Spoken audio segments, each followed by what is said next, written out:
So the technique we're going to work on now is the lead punch. So there's a lot of similarities between this and the finger jab that we did. So again, center line, spine projected forward, that's where I want my punch to be. Now, my fist is going to stay vertical, and we'll get into why here, because when your punch rotates over, there's some movement in the shoulder here, there's some telegraph. When you keep it straight, it just goes straight out, okay? So this comes from your center line. Now you want to have your power hand in front, so this would be the lead right for me.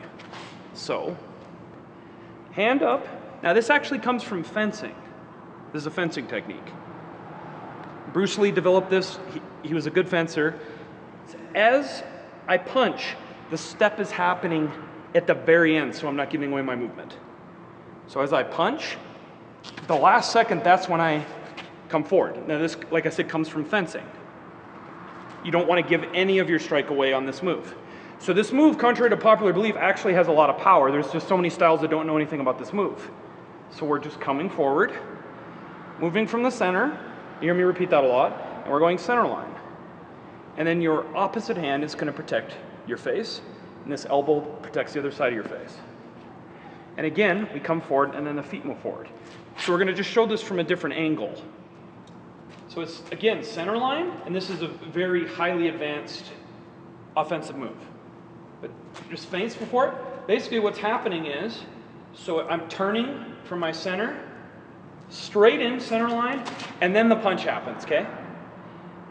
And it's important to mention that this is actually a great punch for the street because of the fist is not going to get damaged. You're hitting with the whole fist, okay? And again, it's staying vertical for no telegraph. Again, when I'm turning over, so go ahead. It also helps this way so that your wrist doesn't roll quite as bad. Like, you don't want your wrist to roll. If you turn it over, bare knuckle, you heighten your chance of a rolling wrist. Absolutely. Yep. Perfect. So it's just this, it's the, the step-in is at the very end. It's adding that little bit of extra power as I turn my shoulder and my hip over. Okay? So we're going to get into a drill on how to throw this quickly with no telegraph, kind of like how we did on the lead finger strike. When he sees me move, he's going to move left or right. Now, I don't want to be just on the impact point. This would be like a real fight. I would just want to be just slightly back, okay? And I want to be nice and relaxed. Remember, feet come in at the end. Okay, whenever you're ready, go. Good. I want to make sure to come in with my feet at the end. I want to make sure not to make that mistake, okay? So turn here, there, and then my feet go. Good. Now the lead finger jab, this will give me a little distance, so go ahead and move. See? Oh, you can move back.